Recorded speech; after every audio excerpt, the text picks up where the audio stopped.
Hi guys, Dave here, Dave's LFC Chats, and I've got the legend with me tonight, the legend from The Athletic, James Pearce. Welcome to the show, James. Hi Dave, how are you? I'm absolutely brilliant. Thank you very much for coming on. You're such a busy man. Everybody wants you, I'm sure, but thanks very much for coming on. I really appreciate it, bro. No problem at all. Before we get on, I just last Thursday was the big day. Last Thursday, I'm sure you were hiding under a stone somewhere. I was in work. I got a tweet. You had a tweet out. Thiago saga kicked off. It was early Thursday morning. Twitter was in absolute meltdown. Social media across the board was meltdown. What was going on? I mean, you were just hiding, I'd say, were you?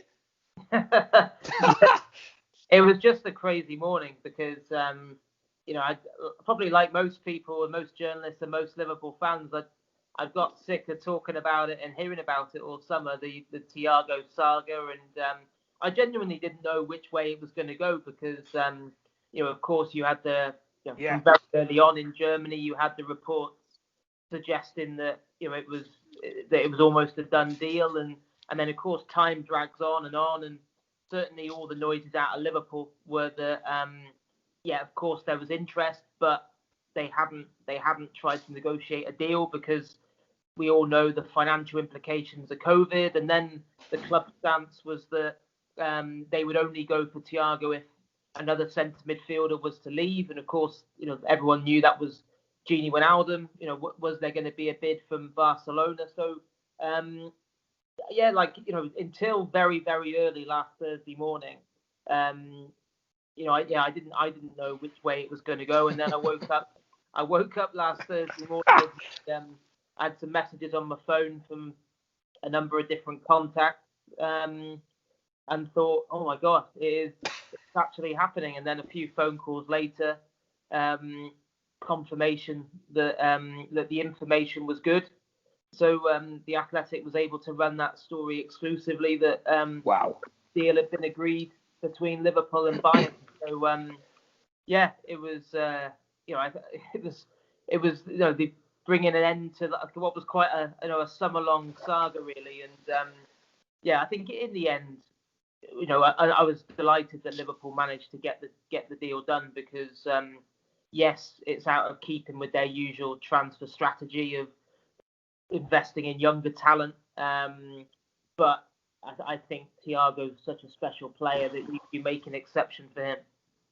Do you know what it reminded me of? Now I know Thiago's a better player. He's a world-class, ready-made player. Remember we brought in McAllister about 20 years ago from Leeds at the time. I mean, he just transformed the team. Old wise head, Thiago. I mean, I just seen him. We only seen half against Chelsea the other day, but this guy has so much to offer Liverpool going forward, hasn't he? Oh yeah. I think that was the big thing for Klopp was that he always wants this team to keep evolving and keep kind of adding different strings to its bow, I guess. And both him and Pep Lijnders often talk about wanting Liverpool to be unpredictable, and I think Thiago ticks that box well and truly because I think anyone who's loved watching Liverpool the last couple of seasons would say that the midfield has largely been kind of workmanlike. It's been there to Liverpool have got some absolutely elite midfielders already who do the job that they've been asked to do by Klopp and the staff, but so much of Liverpool's attacking thrust comes from the two fullbacks, from Robertson and Alexander-Arnold, and I think what Thiago gives Liverpool is suddenly someone who can penetrate the most stubborn of defences through the middle. And I think, of course, because Chelsea were a man down on Sunday, it was a nice environment for Thiago to come into because he's really going to be put under pressure.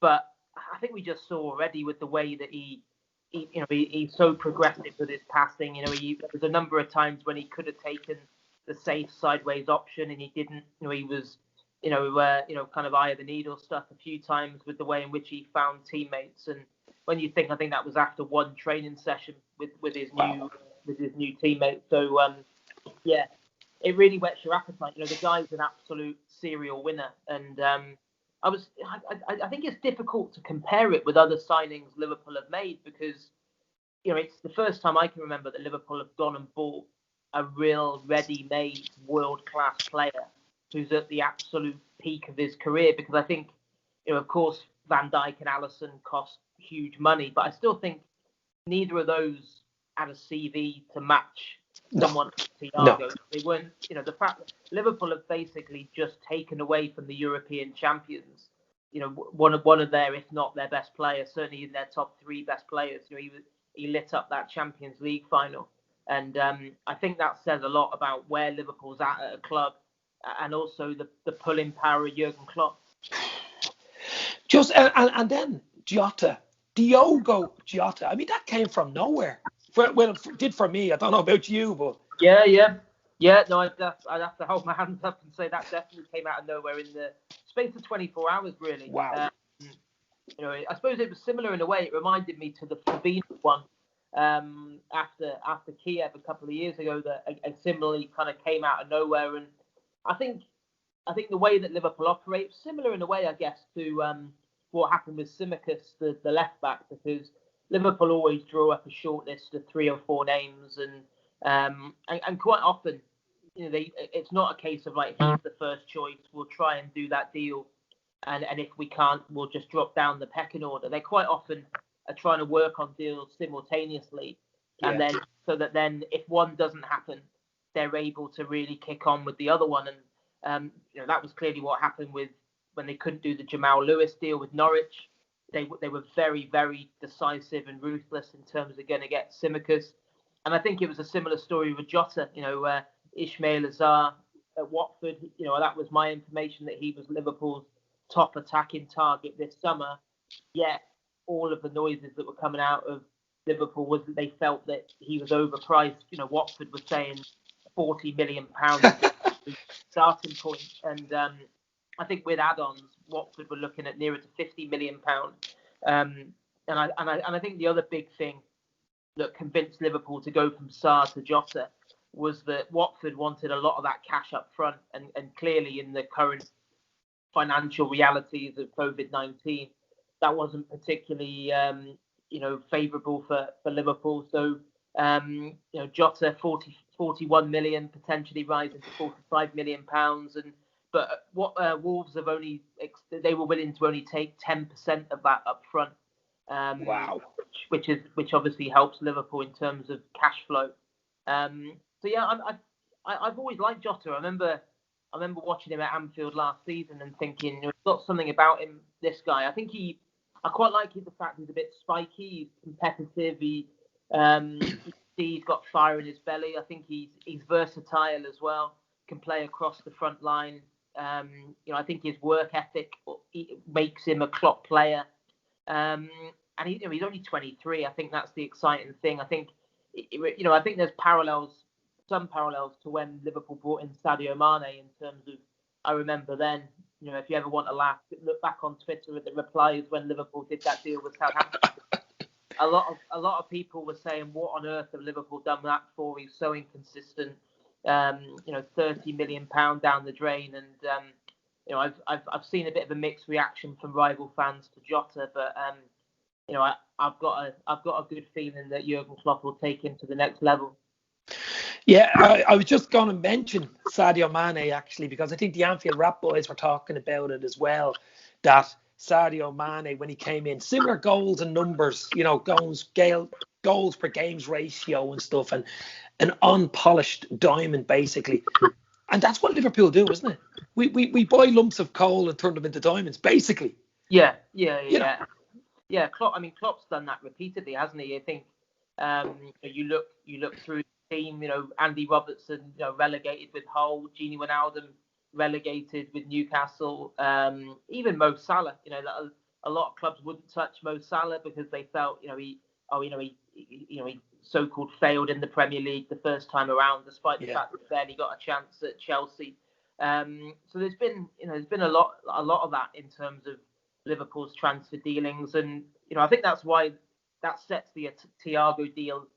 It is so different to those other deals Liverpool have done, because Jota is much more in keeping with the usual transfer policy.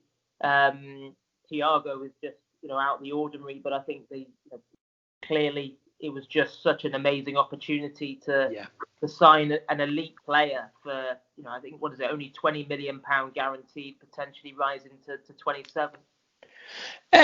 We'll move on to Brewster. Young Brewster looks like he's going to go to maybe Palace. I think it's a good move for him, James. I think he needs to play football. I really do. What do you think? Yeah, I think it's been a real dilemma for Jurgen Klopp all this summer what to do with Brewster, because he really likes him. But it's like, where does he fit in? I think that's the thing. And even when he scored goals in pre-season, I think, he is a fantastic finisher. But we all know in this Klopp system and this Klopp team, that isn't enough for Liverpool's number 9 to just be a poacher. You look at Fabinho and all the different facets to his game, and and I think there was a comment from Klopp in pre-season after he had scored in one of the friendlies where he said, his finishing's not in question. It's those other parts that he has to work on. And I just, there's no deal in place yet. There's no, Palace have had talks with Liverpool. I think my information is there's more talks scheduled in the next few days. No formal bid has been tabled yet. But yeah, it does. Liverpool's stance changed a bit on that. From at one point it was a toss-up between, do we keep Brewster as a squad player or do we loan him out for the season? And they had about a dozen clubs who would ask to take him on loan. But I think clearly him and his representatives are keen for him to play regular football, which you can understand. And he probably looks at it and thinks, well, hang on a minute, where's my foot? Am I realistically? He's only probably going to play domestic cup competitions and the occasional cameo off the bench in the Premier League. And I think, having played every week at Swansea in the second half of last season, he had a taste of it and he wants more of that. So yeah, I think if Liverpool get the kind of deal that they want, then I think it will be a permanent. If not, they might still agree a loan. But when Liverpool said they were open to permanent offers, I think it was always going to be around that 20 to 25 million pound mark. And then key for Liverpool is having a buyback clause, which means that if Brewster does go on and absolutely light the place up in the next couple of years, they've got that opportunity to bring him back. We like our buy-out clauses, don't we? Buy-out clauses. The other thing as well, that Klopp, we all know he likes players that can play in a multitasking, players that can play in different positions. Yeah. That's another reason I think why Brewster. I think Brewster's an out-and-out striker. Really, he's only really good in one position, especially with Jota coming in. He's probably saying, "Hold on, you have to spend 40+ million. Where are my chances now?" Look at Fabinho, who played centre half brilliantly against Chelsea the weekend. He was my man of the match, by the way. We always had a feeling that he might be able to slip in there. He played defence. He's a right back for Monaco at one stage. But do you think that's Liverpool now finished transfer-wise? That's just one or two players to go out and that's it? Yeah, that's my information at the moment, that Liverpool are finished in terms of incomings. I wondered if they would go back into the market to get a centre half. I think it's a bit of a risk, I've got to be honest. I think just because, I think you look at Lovren, played 15 games across the different competitions last season, haven't replaced him. A bit of a worry as well, the fact that Joel Matip's injured again, going to be out for a few weeks with a calf problem. He does miss a lot of football, Joel Matip. So, yeah, and I just, I think probably I can understand the reasoning is that, with Thiago coming in and now Wijnaldum staying for this season, Liverpool are well stocked in midfield to the point of, it's ridiculous the options he's got now in the centre of the park. So it probably does free up Fabinho to play centre half pretty regularly. And yeah, you're right. He was certainly my man of the match down at Stamford Bridge as well. I thought he was absolutely brilliant. And I know people will say, well, he's not a conventional centre half. He hasn't, he's played there on occasions, but he hasn't got a lot of experience there. But I think the way that a lot of teams set up against Liverpool, very few teams really try and get at Liverpool now. That like Chelsea, when you think Chelsea have spent 200 million and they didn't even really try and have a go at Liverpool, they looked scared. I thought they were Yeah. they were set up to try and contain and frustrate and try and use the pace of Timo Werner on the counter attack. And when teams are set up like that, I think having Fabinho in the back line, you've essentially got an extra midfielder on the pitch. And I think because of that position he plays in the holding midfield role, he's so good at winning those 1v1 battles, and he's got the physicality, hasn't he, to play centre half. Yeah. He's got those long gangly legs that just get the ball, Yeah. So I think I haven't got any real concerns on that front. I think just when you look at the squad, if you were being ultra picky, you would just say, I'd love another centre half in there, just only because I think of the Matip injury record, which is a bit of a concern. But plus Gomez gets the odd injury as well. Yeah. I mean, touch wood, Gomez kind of probably the last 5-6 months of last season, pretty much from when he came back into the team, December onwards, stayed fit, and I thought for the most part he did well, certainly before the season restarted. But yeah, of course he's had a number of serious injuries earlier on in his career as well. So yeah, I mean, thankfully Virgil van Dijk is incredibly. It would take something to keep him out of the but no, I thought Fabinho's performance was by far and away the biggest plus from what was a fantastic performance down at Stamford Bridge. I thought when you think, I think everyone was probably a little bit concerned after the win over Leeds on the opening weekend, because I think coupled with the lack of signings and then quite an unconvincing victory, you thought, our standard's going to slip a little bit this season, and then Liverpool go and sign Thiago and go and sign Jota, and then go to Chelsea and absolutely boss the game. I think Liverpool would have won comfortably even without the red card. Yeah. So yeah, I think it's been a fantastic week for the club. It's actually been a huge confidence boost. I mean, Twitter was toxic. I'm sure you're on Twitter quite a lot. You've seen some of the craziness, FSG outers, Klopp outers. They don't realise this club was in trouble 10 years ago with Hicks and Gillette. We were on our knees, and 10 years later, we're Club World Cup, Champions League winners last year, Premier League 99 points, 97 points. This team is a dream at the moment, and for fans still to be given out, up to before we signed Thiago, and everyone's happy now. But I mean, what do they want? It's crazy. I think the favourite tweet I received this summer was from one Liverpool fan who said to me, "How much more suffering must us Liverpool fans endure?" What? I'm pretty sure we've won the Champions League, the Super Cup, the Club World Cup, and the Premier League in 13 months. And he said, "That's in the past. That's in the past." Oh, stop. And I think the other bizarre thing is I've noticed the FSG out brigade seem to now be taking credit for Liverpool actually going to go and sign Thiago and sign Jota, because apparently, as a few of them have told me, if they hadn't kicked up such a stink on social media, then of course Michael Edwards wouldn't have done those deals. So, they've sent me a few tweets as well. They sent me a few tweets going, "Now you know why FSG signed Thiago," as if to say, we forced the issue. Yeah, right. You know what I mean? Yeah. I think completely. The reality is that FSG and Michael Edwards and Klopp and Mike Gordon, obviously the FSG president who run Liverpool effectively day to day. They don't make emotional decisions. They make sound, shrewd football and business decisions. Yeah. That's the reality of it. And from the start, and I've said this on a few podcasts and written it in a few stories earlier on in the window, that Liverpool always felt that their business was going to be at the back end of the window, because they wanted clarity over the financial situation. They needed to know when our revenue is going to start to recover, because I think it's been well documented that the club reckon COVID's cost them over £100 million in lost revenues. That's at the moment. So I think now with commercial revenues have started to recover.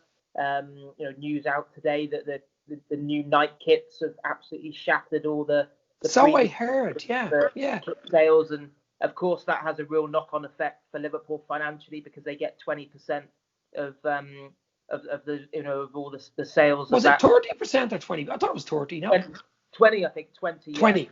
Yeah. Fifth. Yeah. Worldwide sales. Worldwide. Global. Yeah. Yeah. And when you think obviously Nike have got such a bigger global network of shops and stores than New Balance as well. So yeah, and I just think also, the structure of those two deals for Thiago and Jota were key because as I said before, that was I think they've only had to put down 5 million to start with Thiago, 4.5 million to start with Jota. So they've managed to bring in two big signings without actually having to shell out breaking the bank, money initially, and that was always going to be key as well. And obviously thrown into the mix, even part of that outlay has been offset by the sale of Kajana Hoover to Wolves and the initial payment from Wolves for that. So I think now it wouldn't surprise me if Michael Edwards pulls off some more pretty remarkable deals in terms of sales now, because that's where the focus will be. Liverpool do have a bloated squad. You look at the players who weren't involved at the weekend. You think of people like Harry Wilson and Marco Grujic and Loris Karius and Yasser Larouci, and will they get a decent bid for Shaqiri, maybe even Origi maybe? Yeah, Origi's another one. So I think some of it will be governed by whether these players are really pushing for a move, and do they really want to go? Do they want to go and play regularly, or are they happy to stay as squad players? But yeah, it wouldn't surprise me if come the end of the window, Liverpool's net spend was almost down to zero or even made a profit again, because you only have to look at the Brewster one. If they do sell Brewster for 25 million, then Brewster is essentially paid for Thiago, which it sounds crazy actually. Yeah. Which when you think I love Rhian Brewster, and I think he'll go on to have a very good career, but he hasn't played a single minute of Premier League football for Liverpool. So and when you throw in the kind of fees that they're after for like Harry Wilson and Grujic, I think there could be some the coffers will be replenished, I think, to a fair degree. Just before you go, you've obviously interviewed Klopp a load of times. What was your favourite Klopp interview? Have you ever had an interview where you walked out and went, I enjoyed that? That was good. Or do you enjoy them all? Yeah, do you know what? I must admit I enjoyed them all. I mean, I really enjoyed the one I did with him. I think it was about last October, November time, when after I joined the Athletic, he kindly said he'd give me like an exclusive in his office, and so I must have had about 45, 50 minutes with him. Wow. And and it's sometimes, because obviously managers do so much media, it's quite difficult to try and think of a theme to talk about that's different, that people haven't heard a dozen times before. And so I had a thought that we'd try and talk about the kind of the psychology of management and the mental side, because I've always thought with Klopp, he's an absolute master at that. And it just and not only from what he says, but when you speak to his staff and when you speak to the players, and not just the players that play every week, the ones who don't, he has this amazing ability to make everyone feel like they're part of something really special. And even with his staff, the way that he acts in terms of, everyone knows that he's this massive giant personality who effectively runs the place, but he also he actually wants people to challenge him, and he wants people to question his decisions. He wants people to give him honest feedback, and he wants to debate everything. And it was just absolutely fascinating listening to him